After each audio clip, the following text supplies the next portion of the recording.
Assalamualaikum warahmatullahi wabarakatuh. Alhamdulillahi rabbil alamin. Wassalatu wassalamu ala asrafil mursalin Sayyidina Muhammad wa ala alihi wa sahbihi ajma'in. Amma ba'du. Dulur-dulur seiman, kali ini kita akan membahas ayat 12 dari surat An-Nisa. Adapun terjemahan dari ayat 12 surat An-Nisa adalah sebagai berikut.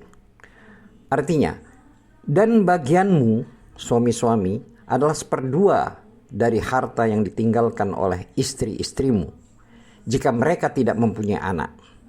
Jika mereka, istri-istrimu itu mempunyai anak, maka kamu mendapat seperempat dari harta yang ditinggalkannya, setelah dipenuhi wasiat yang mereka buat dan yang setelah dibayar utangnya.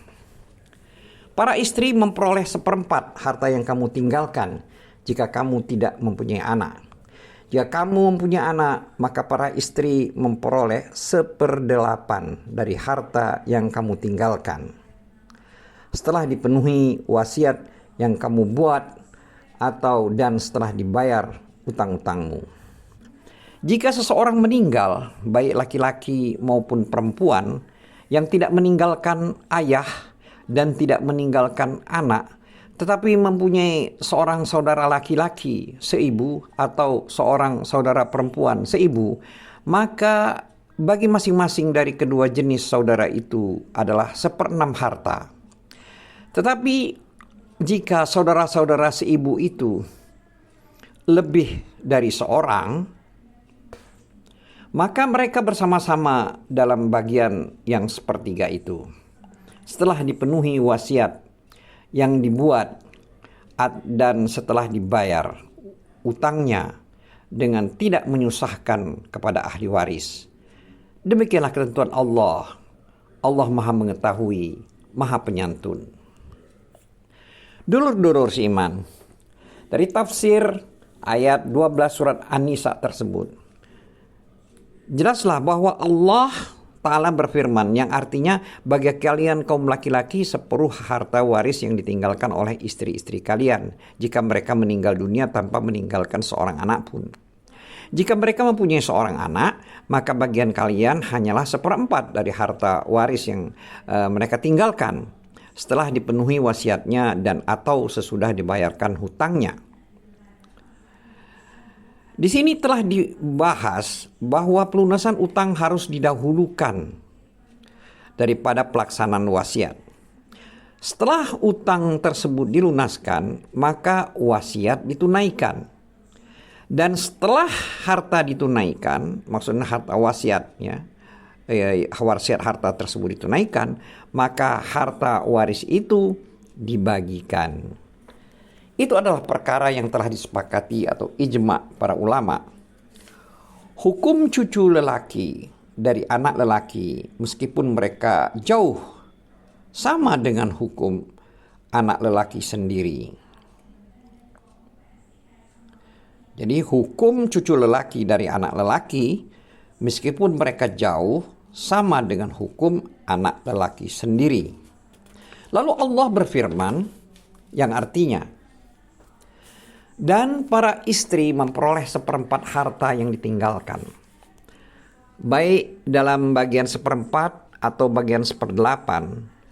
Seorang istri, 2 orang istri, 3 orang istri, dan 4 orang istri, mereka bersekutu dalam bagian tersebut. Firman Allah Ta'ala, sesudah dipenuhi wasiat yang ia buat dan sesudah dibayar utangnya, maksudnya utang yang meninggal dunia tersebut. Tafsir firman ini sama seperti yang telah disebutkan sebelumnya. Dulur-dulur seiman, adapun firman Allah Ta'ala yang artinya, jika seorang lelaki meninggal, tidak meninggalkan ayah dan tidak meninggalkan anak atau kalalah, maka kalimat kalalah ini itu diambil dari kalimat liklil, yaitu sesuatu yang melingkar di kepala dan meliputi semua sisinya.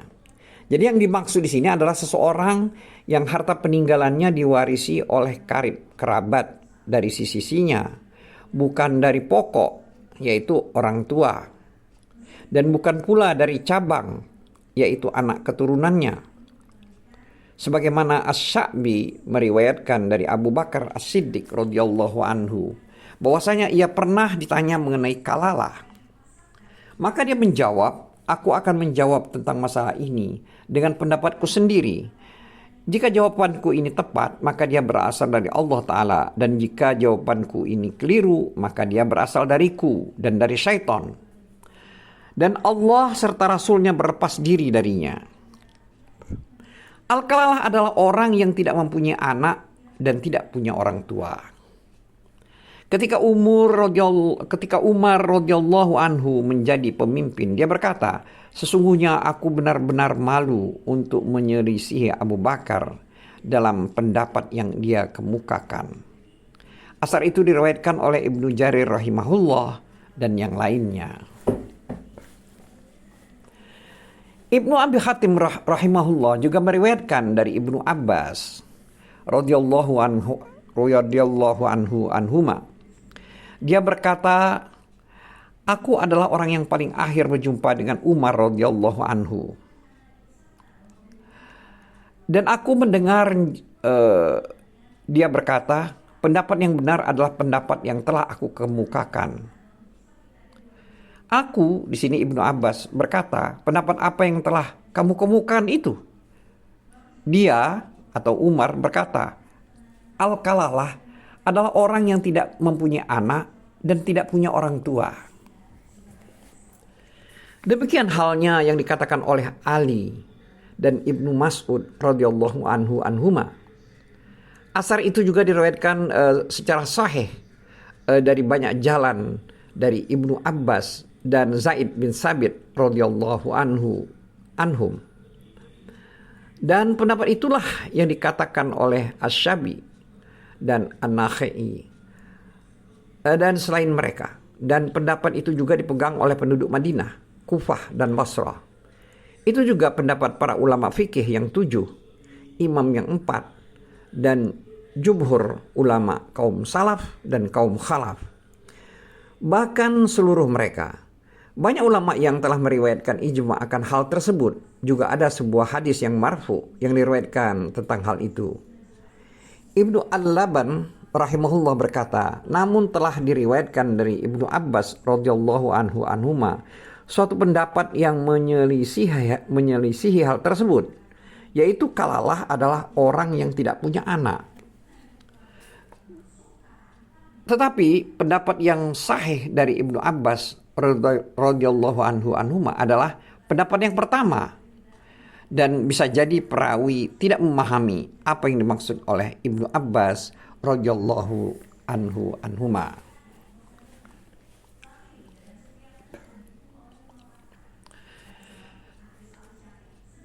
Dulur Rusiman, adapun firman Allah Ta'ala yang artinya, tetapi mempunyai seorang saudara laki-laki seibu saja, atau saudara perempuan seibu saja, yaitu saudara seibu.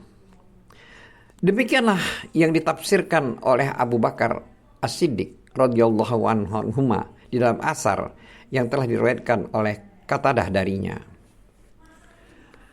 Allah berfirman yang artinya, maka bagi masing-masing dari kedua jenis saudara itu adalah 1/6 harta.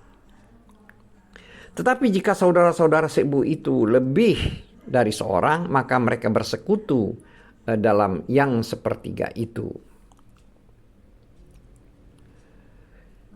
Saudara-saudara seibu berbeda dengan ahli waris yang lainnya dari berbagai segi.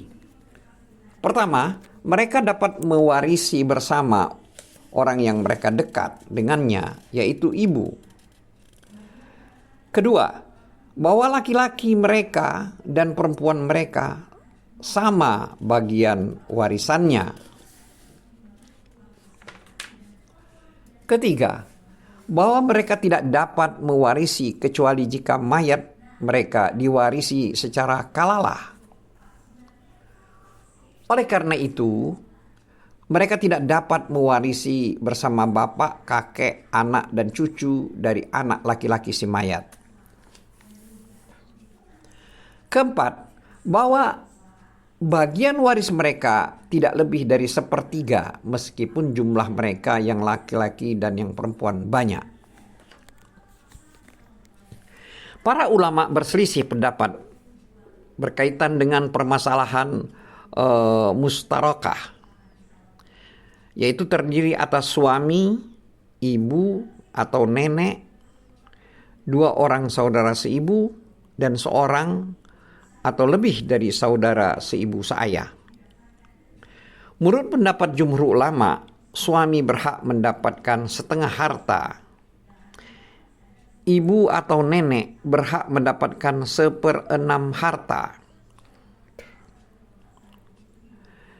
Saudara seibu berhak mendapat 1/3 harta. Dan di dalam bagian itu, saudara-saudara seibu seayah bersekutu bersama saudara seibu lantaran adanya persekutuan di antara sesama mereka, yaitu persaudaraan seibu.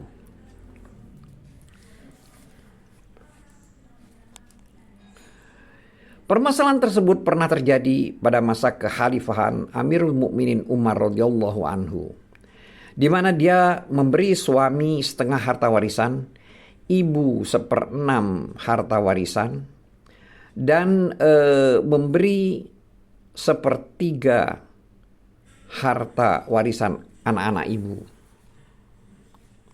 yaitu saudara-saudara seibu. Maka saudara-saudara yang seibu dan seayah dari mayat berkata kepada Umar,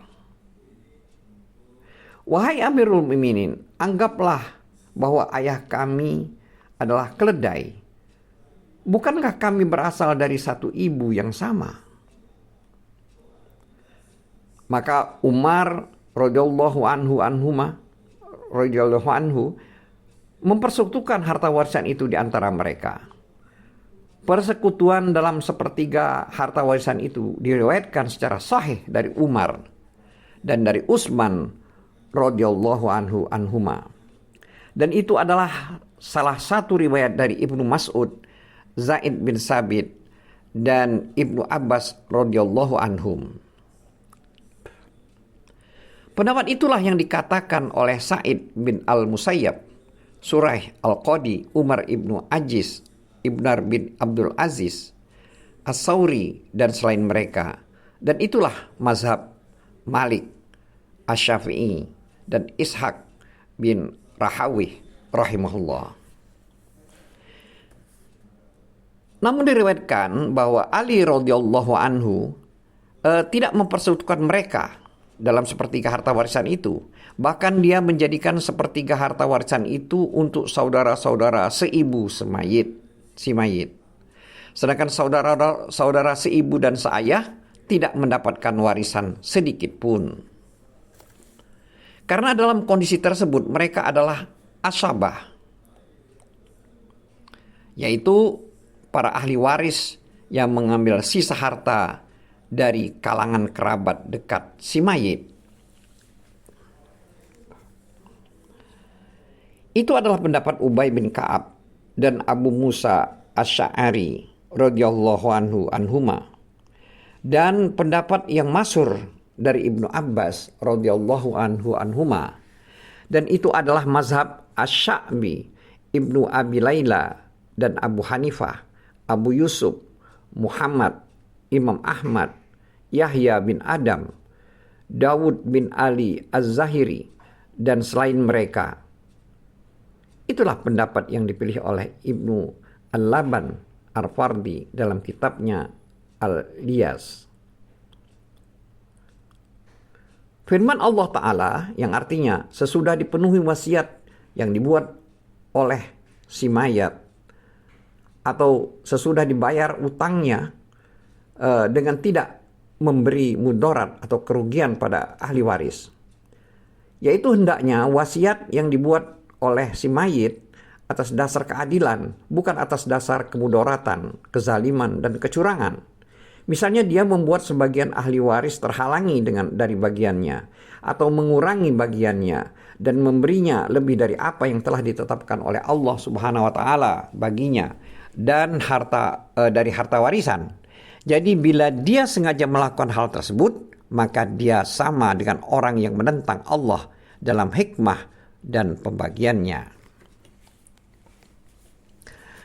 At-Tabari rahimahullah meriwayatkan dari Ibnu Abbas radhiyallahu anhuma secara mauquf, menimpakan mudarat terhadap ahli waris dalam wasiat termasuk dari dosa-dosa besar.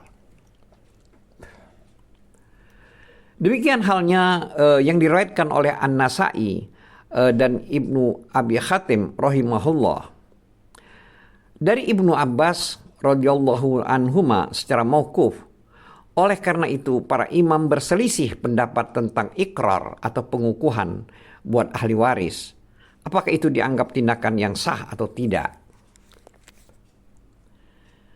Ada dua pendapat. Pertama, tidak sah, karena hal itu merupakan praduga kuat tuduhan pada si mayit. Telah diriwayatkan di dalam hadis yang sahih bahwa Rasulullah SAW bersabda, sesungguhnya Allah telah memberikan hak kepada setiap orang yang berhak mendapatkannya, maka tidak ada wasiat bagi ahli waris. Sebagai keterangan telah dijelaskan takhrij pada tafsir nomor 178-182 dari surat Al-Baqarah dari hadis Amr bin Kharijah radhiyallahu anhu. Hal tersebut di atas itu adalah mazhab Abu Hanifah, Malik, Ahmad bin Hambal, dan kaul qadim atau pendapat lama dari Asy-Syafi'i, maksudnya Imam Syafi'i rahimahullah. Namun di dalam kaul jadid, jadi pendapat yang terbaru dari Imam Syafi'i, Asy-Syafi'i rahimahullah, berpendapat bahwa ikrar adalah sah. Dan itulah mazhab Taus atau Al-Hasan dan Umar bin Abdul Aziz rahimahullah. Juga merupakan pendapat yang dipilih oleh Abu Abdullah Al-Bukhari rahimahullah di dalam kitab sahihnya. Dia berhujah bahwa Rafi bin Hadij radhiyallahu anhu pernah berwasiat agar Al-Fazariyah yang telah ditutup pintunya tidak boleh dibuka. Dia dalam sini Al-Bukhari berkata, sebagian ulama berpendapat tidak boleh berikrar karena hal itu dapat menimbulkan prasangka buruk terhadap para ahli waris. Sedangkan Nabi SAW telah bersabda, hati-hatilah kalian terhadap prasangka karena sesungguhnya prasangka itu merupakan perkataan yang paling dusta. Allah Subhanahu wa taala telah berfirman yang artinya sesungguhnya Allah menyuruh kalian menyampaikan amanat kepada yang berhak menerimanya. Surat An-Nisa ayat 58. Di mana Allah taala tidak mengkhususkan kepada seorang ahli waris, juga tidak kepada yang lainnya. Beginilah yang disebutkan oleh Al-Bukhari rahimahullah. Jadi apabila ikrar tersebut benar dan sesuai dengan perkara yang sesungguhnya, maka perselisihan tersebut berlaku padanya. Dan apabila ikrar tersebut merupakan suatu tipu muslihat dan sarana untuk menambah bagian atau sebagian dari ahli waris atau mengurangi bagian sebagian dari mereka, maka hal itu haram menurut ijma ulama. Dan nas ayat yang mulia tersebut adalah dengan tidak memberi mudarat kepada ahli waris. Allah menetapkan yang demikian itu sebagai syariat yang benar-benar dari Allah. Dan Allah Maha mengetahui lagi Maha penyantun. Wallahu a'lam bissawab. Wabillahi taufiq wal hidayah. Wassalamualaikum warahmatullahi wabarakatuh.